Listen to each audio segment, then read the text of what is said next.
And I felt that this was quite successful, or could successfully be done with the Z-Node program and the AIL program, the other program here.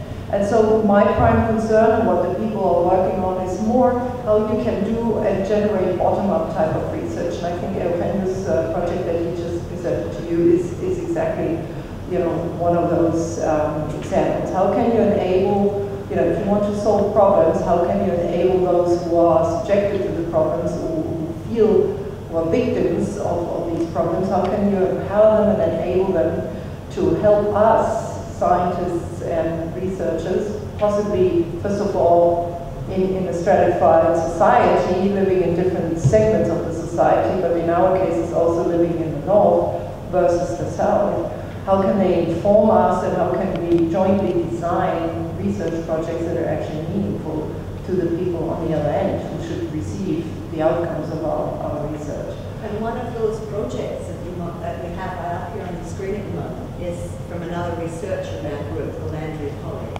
She just graduated. And here you see one of the projects. She had 6 or 7 projects in her PhD, but this is one of them, in fact. It's called Hello Weather. She actually also empowered users with small portable weather stations. And you can see from her maps, she's got them all over the world now. And they're actually, it's called really citizen science. It's giving people the ability to actually, understand through a cooperative media project weather collection and create kind of results and interact with people that they never would have met over the collection of those results. So they're actually able to swap material, discuss weather, rather than leaving it to a sort of weather person after the internet on television.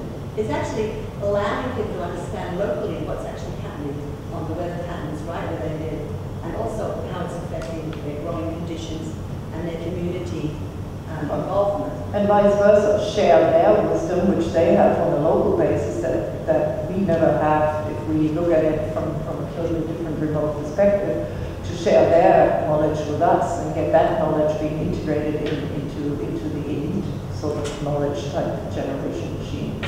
So that's what we're trying to do. So Andrea is one example. Eugenio's project is another example. And Aviva has yet another angle to it, but she will explain that herself tomorrow or later today. I don't know, tomorrow. Anyway, so this is exactly what we're talking about. Actually, the university is reaching out into the communities beyond, in fact, the academic, peer-assessed sort of safe place. And I think that's really important. The more we kind of isolate ourselves from the communities around us and not understand how communication works with those communities, the more we're actually going to find difficulties. And I think one of those difficulties, of course, is exactly what was compared with before, which is that whole thing about how the analysis of research methodologies need to be compared between art and science, and how those comparisons might yield novel new methodologies that are actually kind of interesting to explore. And that they might actually sort of create art and science teams that think about the citizen as a sort of resource and also as a collaborator to actually build knowledge. This is a very, very important aspect of what I think we're interested in doing. And of course, we're interested in publishing those transdisciplinary discourses with researchers in manners we want to know. We've got a kind of a book out here called Mediated Environments, which is actually the first in a 3-series book that we're doing out of Z-Node. The second one's called Turbulent Societies, and the third one's called Reconstructing Progress. But these are sort of like books where and I'd invite some of you actually to contribute to these books that actually sort of thematize some of the problems we're having and try to actually sort of give art and science equal representation and also some public representation in this kind of publication. So this is sort of important for us to try and figure out how we can thematize work and how we can also use that thematization to actually sort of talk about the problems also in particular sciences. Like there's an organization called ENSA, and Angelica's best to explain it to you, she's the president of it, which is really important for an artist to actually see, because this is a project, this is actually an organization that is resistance. They are the resistors, and they're for independent research. So, do you want to talk about it? Thank you.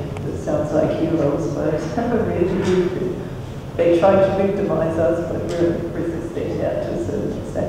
It's a network of scientists, former name for social and environmental responsibility, and it was made up of those people who have been doing similar things that I did, come from ecology, biology, agriculture, that kind of environment, and we're trying to keep independent science, critical scrutinizing of environmental impacts of technologies and various things alive, because it's been all succumbed and surrendered under the corporate control. So that's a way we were trying to organize ourselves in Europe, and we still do, and battle the dark forces, if you want to, the corporate forces, and some of the policies, the politicians who actually work together with the corporations on this.